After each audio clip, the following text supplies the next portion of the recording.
But let's talk to Paul Burke, who's a commentator at the Spectator. Paul, very good morning to you. Hello, Mike. Nice to see you. Nice to see you too. I've been on a sort of Rayner resignation watch this morning, and I didn't think she would do it before. When I used to have my mid-morning show, everyone used to resign between 10 and 1. So I'm betting it'll be around about 2 o'clock this afternoon, but I don't think there's any doubt she's going, is there? I wouldn't have thought so. I think her position's untenable. Yeah. It's just, but whichever way you look at it, I mean, you can insult her personally and sort of denigrate her, as I did, but even if she was given the wrong advice, she's, we all get advice from people, and sometimes we think, yeah, I'll do that, or no, yeah, I won't. For the Deputy Prime Minister, somebody in that senior a role, to take advice that was bad, brings her judgment into question. But well, it does. But also, the people that she says gave her the wrong advice have said they didn't do it. They didn't do it. So the other thing you have to wonder is, did she declare everything? Did she tell them everything?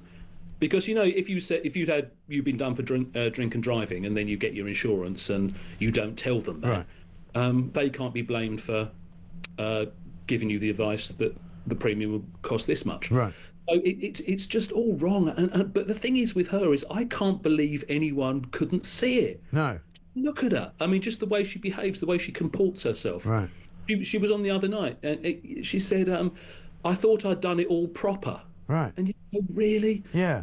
But that's the other thing, is what kind of due diligence are they doing inside of Downing Street in the cabinet? Because normally speaking, if you're in a big organisation and you're part of, say, the executive committee or something like that, you normally have to declare, I've decided to buy another house, or I've decided to take another job, or this lobbying company's offering me some money.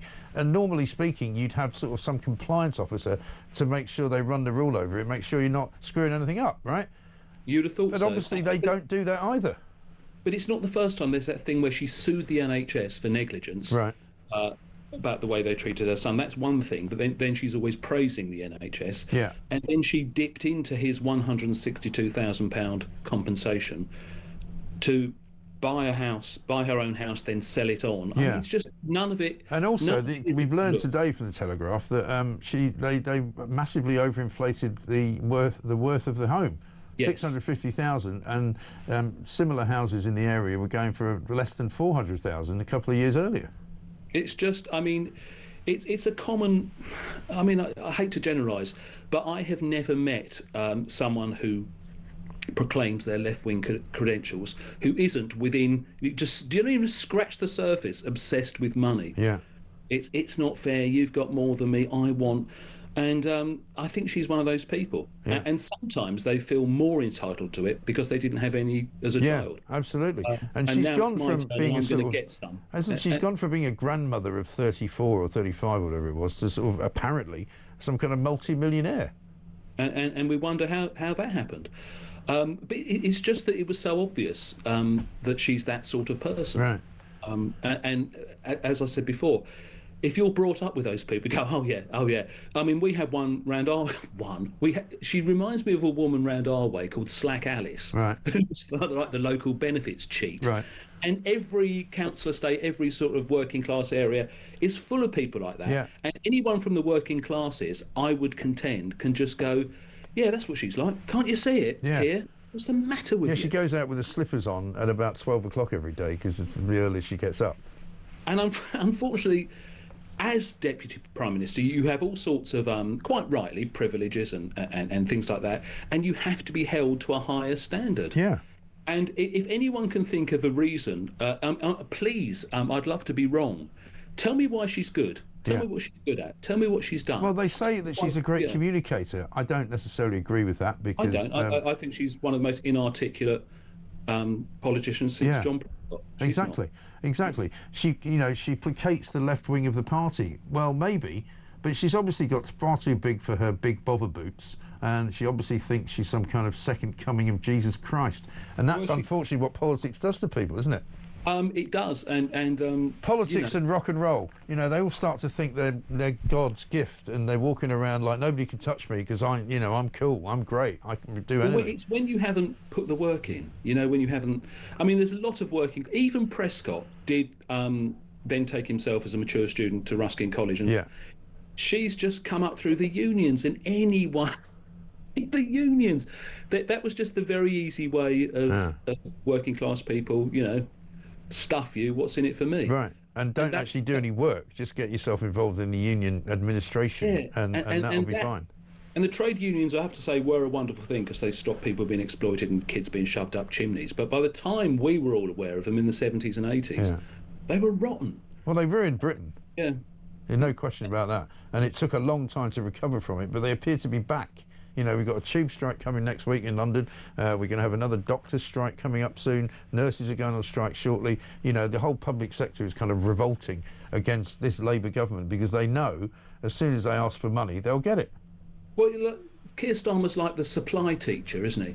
The one that isn't strict and you could just muck him about. Right. Oh, sir, and just check. And that's what he is. But I think his only hope, and I'm serious, he'll never do it, obviously never do it, his only hope now is to form a coalition. We're in dire straits geopolitically and economically, and he just needs the best people. We don't care whether they're Tory, Labour, Reform. If you just... but he does, because he hates everybody else. I know, but there are good people dotted around in each party. Yeah. And almost like a war time, we need those people. Angela Rayner, Rachel Reeves, Ed Miliband simply aren't politically or intellectually up to the jobs that we've entrusted them with. Exactly right. And I mean, you would never have thought you'd end up saying, if only we could have the Tories back, because they were awful, but they weren't this bad. They were awful. But they weren't this bad. No, they weren't this bad. And my worry has always been, and I hate to say I told you so, that we need a good, strong opposition. We need a good Labour Party. We always need a good Labour Party. We always need a good Tory Party. This lot are so bad, like the worst government in living memory, that my fear is Labour, just Labour generally, will never get into power again. No, I think they're ruining it for everybody. They ruin it for everyone. They really are. It's horrendous. It's absolutely awful. No more so than Rayner. No, quite. Paul, great to talk to you. Thank you very much indeed. Paul Burke, commentator at The Spectator there. He's not wrong, is he? These are the worst people to run a government in living memory. I don't know how old you are, but I can go back all the way to the 60s. And nobody was this bad. I mean, literally everywhere you look, it's a car crash. Jonathan Reynolds, the fake solicitor. David Lammy, the Foreign Secretary. Yvette Cooper with her bunting, and her flags at home that she waves around every time she gets up. It's just awful. Rachel Reeves. Should we play it? Let's play it. Reeves talking about her good friend, Angela Rayner, yesterday. Yes, I have full confidence in Angela Rayner. She's a good friend and a colleague. She has accepted the right stamp duty wasn't paid. That was an error. That was a mistake. She is working hard now to rectify that, in contact with HMRC to make sure that the correct tax is paid.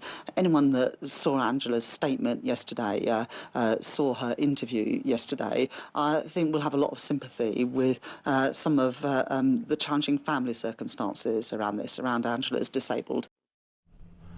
Some of the challenging family situations, yeah.